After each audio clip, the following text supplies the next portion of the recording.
All right, well, we'll just start introducing our presenter. First of all, thank you everyone for taking time out of your busy schedule to join us over this webinar to talk about Reg A+. We're very excited about Mark being able to present to us. If you have any questions, feel free to submit them over the chat line through your GoToMeeting interface, and we'll try and answer them as many as possible.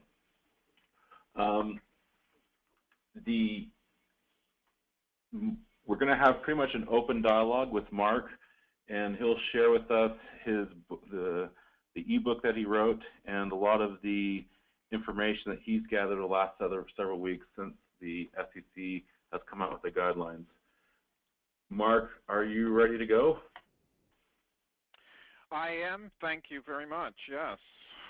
So let me hand the baton over to you and let you take over with this screen, and we'll get going. For those of you who don't know, Mark is an accomplished crowdfunding attorney. He has worked with many of our clients, a lot of successful clients, and he is, I'm sure anyone who's gone to the shows and different conferences, they've had an opportunity to hear Mark speak more than once. Mark, why don't you just give us a brief bio of yourself, of what you practice and where your focus is, and then we'll get into the Reg A+. Sure. I will be very brief because I know people are interested to hear the actual stuff. I've been a business lawyer for about 30 years and have always represented entrepreneurs in the various things entrepreneurs do, growing companies, mergers and acquisitions, and all that stuff. So when I saw crowdfunding coming on the horizon a few years ago, I said this is going to be the most important legal change in my lifetime, indeed in the last 80 years. I'm not quite that old. And that was, that was right. It is, crowdfunding is a huge tectonic shift in the capital formation business. If you read my blog, you know what I think about crowdfunding. It's really simple. It's just the internet coming to the capital formation industry, just as the internet has come and disrupted lots of other industries, from taxis like Uber to retail like Amazon to travel like Expedia, and you can just sort of go on and on what the internet does, and that's what it's doing to my business as well, my business being the capital formation business. So the internet is directly connecting consumers, buyers, and sellers, and the new Regulation A+ is just an extension of that phenomenon. So with that said, I'm going to start talking about Regulation A+. Webinars, if you think they're boring to listen to, you should try giving one day. It's really not that they're boring, it's that it's very strange just sort of talking to yourself. So I definitely encourage you, if you do have questions, go ahead and do whatever you have to do, on that little box on the right, type your question so Brent can send it. So Brent can see it. Brent can ask me questions. I encourage Brent to ask questions also, because listening to one person just talk for a long time isn't the most interesting thing in the world. I am going to do this in terms of the focus here. One, we don't have very much time, so I'm going to try to sort of hit high points and answer your questions without trying to tell you everything there is to know about Regulation A+. Two, given the context with CrowdEngine, being the premier white label portal creation site, I'm going to assume that many of the people on this call are portals, either existing portals or would-be up-and-coming portals so I'm sort of going to talk from that perspective, okay?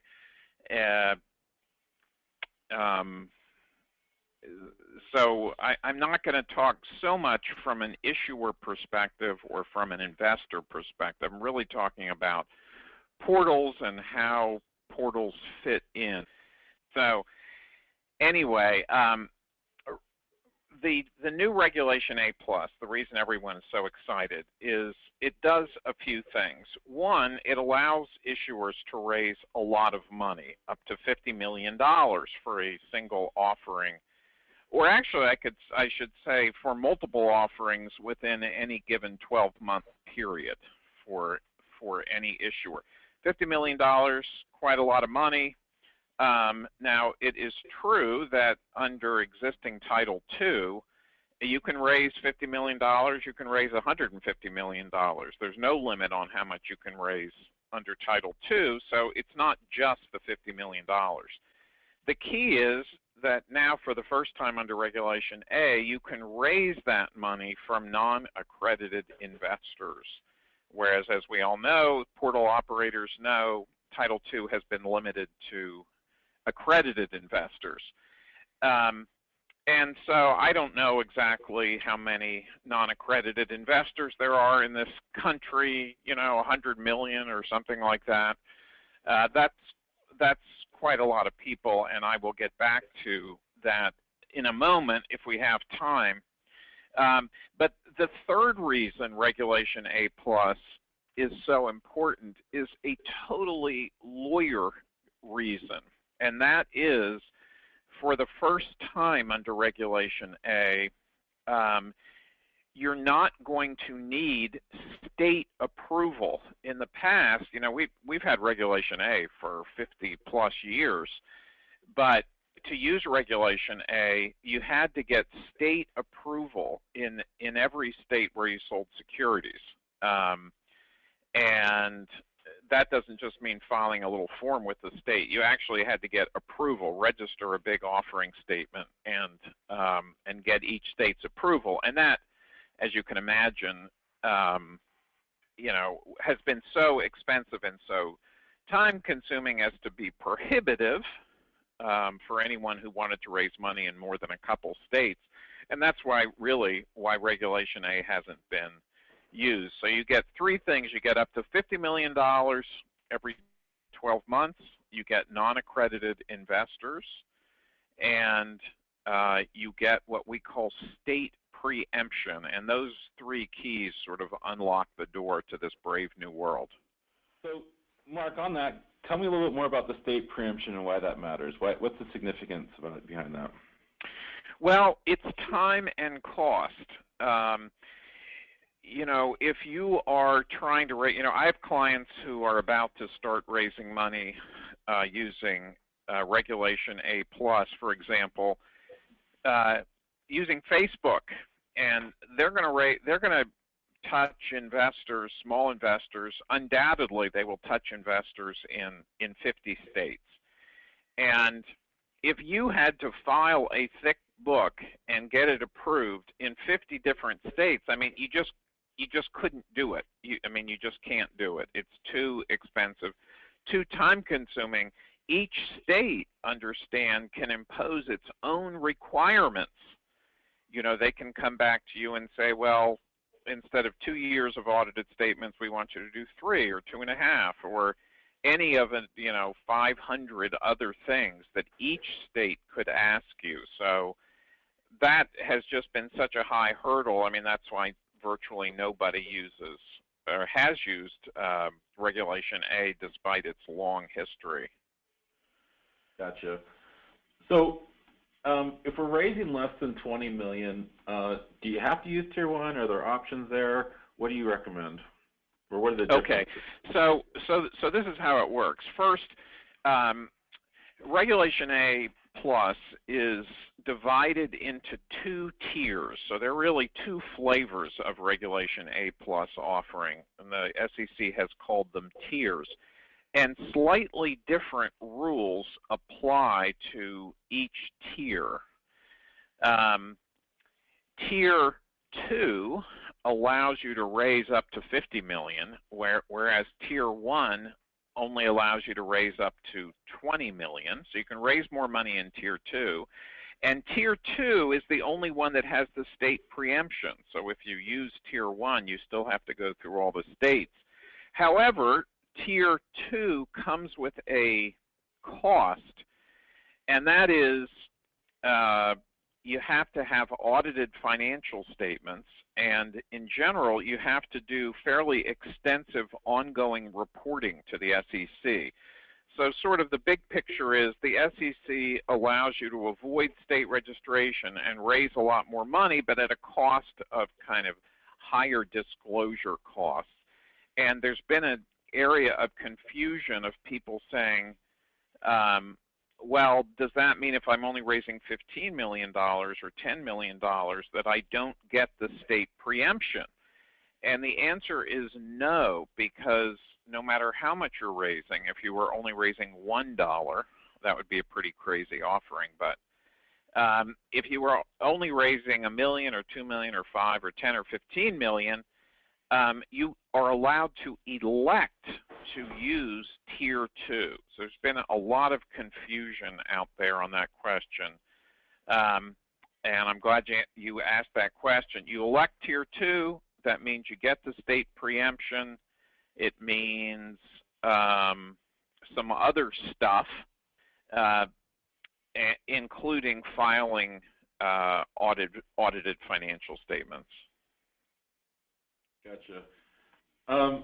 So let's take a step back, and from a really practical sense, what do portals have to do, or what should portals be focused on? If I'm a portal owner, I'm about to launch a new portal, or I launched my portal a few months ago, what's the real world implication to me on Reg A Plus from a portal compliance perspective and then an opportunity perspective? Yeah, and I'll just focus on the opportunity perspective first, because the opportunity is just gigantic. Because, you know, we're going to get another, I'm just going to use loosely the 100 million investors coming into the market figure. I don't know if it's more than that or it's less than that, but it's a lot of people. You're going to get a huge number of new investors coming into the crowdfunding market, and you're going to get a huge number of new issuers coming into the market. And all of those are customers of portals. So from a portal perspective, this is really the gigantic opportunity to register investors and to sign up issuers. There's an even bigger opportunity, as I see it, for portals, because in Title II, as we know, you sort of prepare a little offering document, and I don't know, it varies over who prepares that. But in Regulation A+, you prepare a huge offering circular and submit it to the SEC and go back and forth. My point being, when issuers come to a portal, if I were a portal, I would like to be able to say to issuers, listen, we can handle the whole thing for you. So in other words, a portal would have a relationship with a law firm or law firms capable of doing it. But if the portal can say to an issuer, we know how to do this, we can do the whole thing soup to nuts, it just seems to me that that is a gigantic opportunity, not only in terms of generating revenue, but also building customer loyalty and building brand awareness and so forth. So there's a real opportunity for the portals to be this sort of one-stop shop for issuers doing Reg A.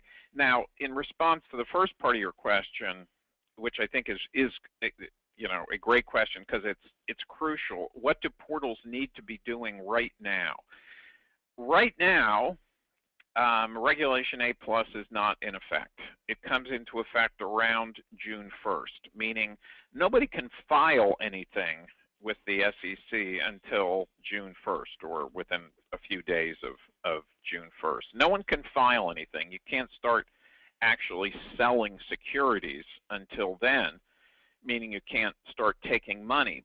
But what you can do and will do is issuers can start soliciting interest. That's called testing the waters, which is a pretty descriptive phrase.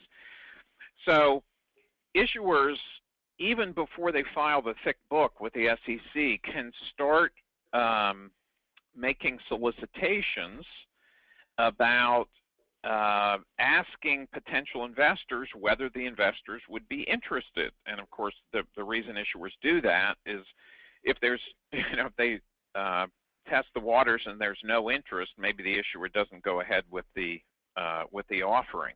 But from a portal perspective, I think it would be great for a portal to be able to say to its customers, we know how to do the testing the waters solicitations right now. Tomorrow, if you're even thinking about a Reg A Plus offering, issuer, we know what to say on our site, and we know the legal loopholes that you have to jump through. So we're ready to put up your offering tomorrow morning, and I think that's really important that portals know how to do that. It's not complicated. I can talk a little bit about it, more about it if you'd like, but it seems to me that's the first thing that portals need to be able to do. They then, need to be able to kind of shepherd issuers through the whole registration process. But the very first thing is to get that testing the water solicitations up on the portal site. So let's talk. We're going to talk about accreditation and non-accreditation, how to handle that as it relates to Reg A Plus. But a couple other quick questions. Can foreign investors participate in Reg A Plus offerings? And is there a state threshold that has to be met before it's approved? So is there some type of state threshold that has to be met? And then can foreign investors participate? If you could answer those, and then we'll go into the accreditation and how to handle that. Yeah, I mean, as far as the state is concerned, it depends on whether we're talking about Tier 1 or Tier 2. So if we're in a Tier 1 offering, the states, you're going to have to register and get approval in any state where you offer securities. Now, I would be remiss if I didn't point out that the states, in response to the new Regulation A+, the states have come out with this unified procedure. So states are out there saying to issuers, hey, it's okay, you can do Tier 1 because we have this really fast unified procedure. You just make one filing and all the states use that filing. So that is going on. There's a lot of skepticism around that. So that's if you're a Tier 1 filing. If you're a Tier 2 filing, then no, there's no state limits, no state formal registration. You still have to file some notices with states, but basically if you're in Tier 2, the states don't get to stick their nose into it. Foreign investors, yes, you can accept foreign investors as far as U.S. securities laws are concerned. You cannot accept foreign issuers. So the company raising the money can't be foreign unless it's Canadian. For some reason, I guess Canada is a lot like the U.S. Regulation A has always covered both U.S. and Canadian issuers as long as they have their principal place of business in the U.S. or Canada. No other foreign issuers, but you can have foreign investors. If you were going to do a deal where you wanted to raise a lot of money from foreign investors, however, you would do it through Regulation A or Regulation S, which is much less complicated. Perfect. Can a site, is another question, can a site have both 506 offerings and Reg A offerings at the same time? Well, do you mean for the same issuer, or do you just mean the portal in general has a 506C offering for issuer A and a 5 and a? Let's go with the portal in general. Yeah, no problem with that at all. Portals can be and definitely will be in the business of having Rule 506C or B offerings and simultaneously doing Regulation A and Regulation A plus offerings. So yeah, it's in a big expansion of the portal's business. They can be doing all these different kinds of offerings at the same time. Does testing the waters work for both tiers? Yes, testing the waters works for both Tier 1 and Tier 2. Okay. And I should say, in testing the waters, you don't have to file anything with the SEC. There were a lot of commenters to the SEC thought you should have to file something with the SEC before you could even solicit interest. But the SEC, to its credit, rejected that concept. So as I said, I mean, you could put something on your website for an offering as soon as we get off the phone here without filing anything. Gotcha. Let's go to the direction of what do we have to do as it relates to verifying income and net worth. So let's go through the portal owner experience of, okay, I have this Reg A offering. What do I have to do to verify? What don't I have to do to manage this wave of investors that is now participating in this offering? Right. Well, I think that's really the key question for portals. Okay. It's really all good news from a Regulation A plus perspective. So I should say that it does matter. The difference between accredited and non-accredited investors matters under Regulation A plus to this degree. If you were under Tier 2, not Tier 1, but if you were doing a Tier 2 offering, which most people will do because of the state preemption, then non-accredited investors are limited to investing the greater of 10% of their income or 10% of their net worth. Okay, that is a limitation only Tier 2. If you're in Tier 1, there's no limitation, and if you're under Tier 2, there's no limitation for accrediteds, only a limitation for non-accrediteds. Unlike Title II, however, the issuer and the portal can rely on the affirmative oath of the investor as to both whether the investor is accredited, so they're just going to check a box, and also as to what the investor's net income or net worth is. So it's all good news. Repeat that sentence. I think it's very critical that everyone gets that. So just restate it again. Okay, so under Tier 2 only, investors, non-accredited investors only, Tier 2, non-accredited investors, limited to investing in each deal, not each year, but in each deal, the greater of 10% of their net worth or 10% of their income. Okay, Tier 2 only, non-accredited investors only. As you're a portal thinking, how the heck am I going to implement this? The good news is you can rely on what the investor tells you. First, as to whether the investor is accredited, and second, as to what the investor's income and net worth are. You do not have to hire, Verify Investor or CrowdEngine or any of the other folks. You are allowed to rely on the, boxes being checked and blanks being filled in by the investor himself or herself. So that is, from a portal's perspective, totally good news. Let me just add something, a question you didn't ask me, but it's always been my view, one, that people should be doing 506C deals and not 506B deals. And concurrent, it's always been my view that it's a real mistake to keep non-accredited investors from signing up at your site and from seeing deals. Even if you are only doing 506C deals where only accredited investors can invest, in my opinion, it's always been you know, a bad business idea to keep non-accredited investors away from the site.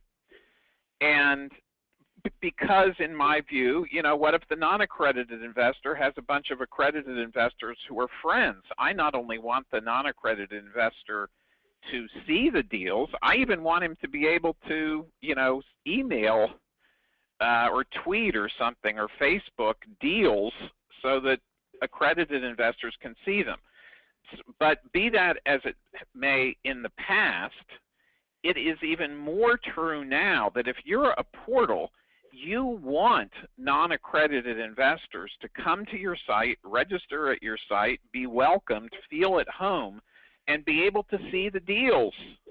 Because even if that particular deal is a 506C deal and they're not allowed to invest in it, you're now going to be listing Regulation A deals where the non-accredited investors can participate and invest. So, you know, I just think you as a portal, you want to attract as many investors of all kinds, accredited and non-accredited, as is humanly possible.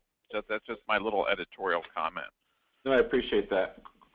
Let's go into a little bit of detail with the relationship of is a broker-dealer required in a Reg A offering, A? B, is the portal required to register with the SEC? And if you could answer those two aspects. There's been a lot of questions. Okay, sure. No, there's no, you don't, and first answer is no. It's exactly the same rule as it's been for Title II. You don't need a broker-dealer. Issuers are allowed to sell their own securities, and if the portal limits its business activities enough, then the portal will not be treated as a broker-dealer. As you know, however, you know, from lots of sources, but if you read my blog, you know, it's my view that all portals probably will be and should be broker-dealers or affiliated with broker-dealers, because ultimately to make the most money from the crowdfunding business, which is probably part of the business plan of everyone on this call, I never want to have my clients have to twist themselves up in knots to avoid being a broker-dealer. I'd rather them just bite the bullet, affiliate with a broker-dealer, but it's exactly the same under Reg A as it has been under Title II, with the exception that the Title II Jobs Act exemption from being a broker-dealer does not apply to Regulation A+. Now, if you read my blog, you know I don't think very much of that Jobs Act exemption. I don't think it's very important, but to the extent it's important, it only applies to Title II. It does not apply to Regulation A+. So you don't have to be a broker to answer your question, but in all likelihood, you probably should be one either now or in the not too distant future. The answer to your second question is no, a portal does not have to register with the SEC to do Regulation A deals, just as it doesn't have to register to do Title II deals. If we ever get Title III, then the portal will definitely have to register and become a really heavily regulated entity, and each of you guys will decide whether you want to jump through those hoops when the time comes. But for the time being, you're not registered with the SEC doing Title II deals. You do not have to be registered to do Regulation A+ deals either. Gotcha. Let's talk about there's a mention of SPVs and the relationship to Reg A+. can you raise money via an SPV on Reg A plus? No. And there are two reasons. One, as we have all known or learned, even in Title II, the utility of an SPV, although we all like that structure, we all understand what it gives to us, to the portal, and to the issuer. You know, that's really been the favorite structure. We've always known that if you had more than 100 investors in that SPV, it blew up, because then the SPV would be treated as an investment company, and no one wants to be a regulated investment company. So that's always been true in the Title II world, but it still worked okay because most deals didn't have more than 100 investors. In the Regulation A+ world, where you're dealing with non-accrediteds, you're probably going to have more than 100 investors in every single deal. So it blows up for the same reason there. But in addition, that exemption, you know, without getting too detailed, but the exemption in the Investment Company Act that allows those SPVs if you have 100 or fewer shareholders, it's not available if you sell interest in the SPV using a public offering. And for those purposes, a Regulation A offering is probably going to be treated as a public offering. So just the SPV model of investment is just totally off the map. You know, fortunately, as I talk about in the primer, you can do 98% of what you would do in the SPV model if you're just a creative corporate lawyer, and you know, you can issue a special class of stock and stuff like that, but no SPVs. So let's now discuss I think the elephant in the room, and that's this talk of audits and cost of audits, and how do you get an audit with if there's not a 2-year track record like in a startup. If we could start on that whole general topic and touch those points as you may. Yeah, sure. Yes, there's a toll charge to this whole brave new world of Regulation A+, and that is the cost of putting together your whole offering materials, which is a big, thick book, and in particular getting an audited statement from your accounting firm. So it's actually, for startups, it's actually pretty easy. I mean, you don't need a 2-year audited statement if you've only been in business 4 months. You know, you only need a statement, you know, to the beginning of when you started business, and an audited statement for a startup just doesn't cost that much money. And I've spoken with a bunch of accountants since Regulation A+ came out, of course. And, you know, people are talking about audited statements for startups for as little as $5,000. That is a really low number. So it's not so much the startups that have a concern with audited financial statements. It's the non-startups. It's the you know, ongoing businesses. You know, maybe you have a few $1 million of revenue or something like that. So, you know, financial statements for a couple years could well cost you $30,000, or if you go to the big 4 accounting firms, they could cost you $300,000. That's an exaggeration, but you get the idea. Yeah. So yeah, you're going to be paying $20,000, $30,000, $40,000 to get audited statements, and then you're going to be paying legal fees to put together the whole offering circular. So, you know, you could well be talking about $75,000 out of pocket to do a Reg A offering. In my opinion, the pattern you're going to see, and I'm already seeing it, is you're going to see people doing, say, Title II offerings, or even just friends and family private placements. But you're going to see a lot of Title II offerings, Rule 506C offerings, to raise the money to undertake a full-blown Regulation A offering.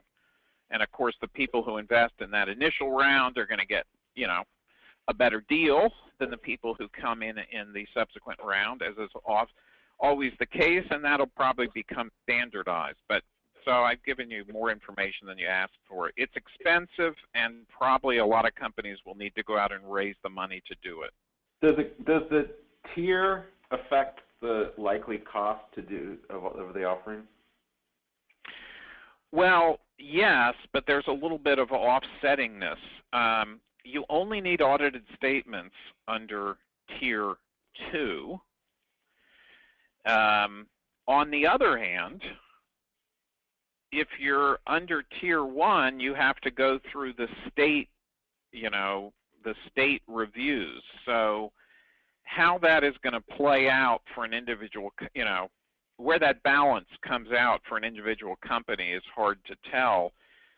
I would anticipate that, except in the unusual case, which there will be, but an unusual case where maybe you're doing a Reg A offering, but only within one state. I think most people will probably just bite the bullet and choose Tier 2 and pay for the audited statements. I am guessing, if the market works the way it always does, that more and more accounting firms will get into the market. This is a huge new demand for audited financial statements that wasn't there before, and I think you're probably going to see price, you're going to see some price competition. So that cost will come down. But for most people, except in unusual situations, most people will do Tier 2 and bite the bullet with the audited financial costs, audited financial statements. Great. Is there any general solicitation limits to Reg A Plus as it compares to Title II? No, you are allowed to freely solicit, and of course, everyone on this phone call, what that means is you're going to do solicitation via the internet, and in particular via your portals. I mean, that's, of course, you can do newspaper advertisements and all that stuff, but for most people, it's going to mean internet, and specifically going to mean all the portals that CrowdEngine has set up. Thank you for the plug, Mark. So the kind of going into detail here, we kind of talked about it high level, but this particular participant wants to know, what's the process of registering how does the process compare to register a 506C deal or 506 deal versus a Reg A? Now, we just went to the comparison of Reg A has the audits, but what are other things that they should consider or be aware of as they're comparing the two with the general, I think, effort or magnitude of work?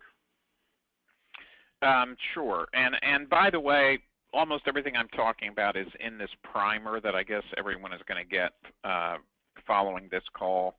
There's a lot of stuff in there. So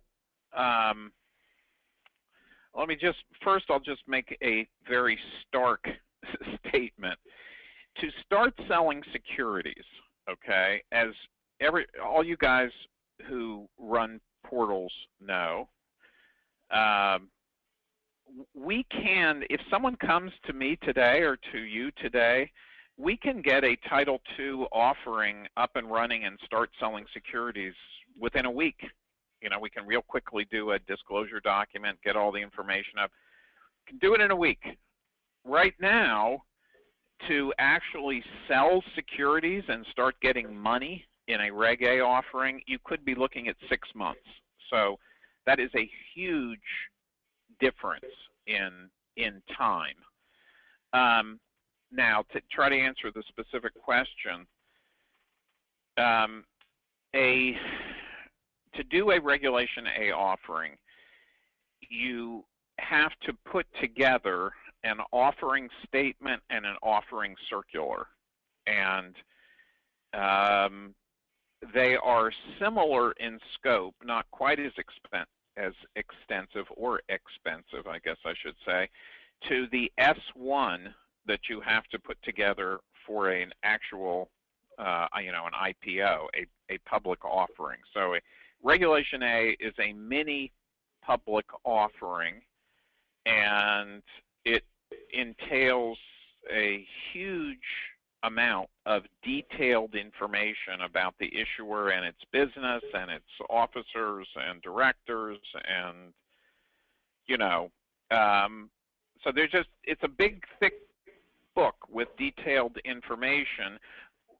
Everyone on this phone call is familiar with a private placement memorandum, which is a big, thick book, but the Regulation A offering statement is a much bigger book, and not just much bigger, but much more demanding in terms of the, can I use the word granularity of the information presented. So when we do a private placement memo for a Title II deal, we give the basics. We talk about the deal, talk about who's involved. We're basically just trying to avoid being accused of fraud after the fact. But in a Regulation A deal, like with a public offering, the SEC itself, these guys who have badges on, well, they don't really, but just to make the point, I mean, they're trying to figure out this business. They want to know every grain of detail about this business and how it's run and who your competitors are and what the threats are and how you're going to make money. They're not demanding that you prove to them that the company is going to make money. That's not the issue. But they're demanding a huge amount of detail about how the business is going to be conducted. So I guess that's about as well as I can put it. I could make available to people the actual forms that you have to fill out, and if people saw those, they'd understand what I'm saying. Sure. Quick question: if you take Monday over 506C, can you leverage Title IV with the same project, or is it once that project's a given offering, it has to stay under that offering? I guess the question is, could a single project have multiple offering types? Yeah, it is theoretically possible to be doing a Title II offering and a Regulation A+ offering at the same time. I'm not sure I would recommend it because if you do it wrong, then you've screwed up both offerings, because now you've brought in non-accredited investors, which screw up the Title II offering, and you failed to give adequate information under Title II, which has now screwed up your Regulation A offering. So it is possible, and in fact this possibility is set forth explicitly in the SEC's preamble in a footnote, I think footnote 179 to the Regulation A+, the 453-page final document. So it is possible, except in very unusual circumstances. I wouldn't recommend it. I do the Title II offering first to raise money, which can then be used in part to do the Regulation A offering. Thank you, Mark. And thank you, Mark, for last hour, and thank you all the attendees for joining us today and all the participation and the questions that have been submitted. Any questions, feel free to follow up with your rep or Mark directly. Mark's contact information will be in the ebook follow-up that all attendees will be given. And thank you so much for everyone. Have a great day.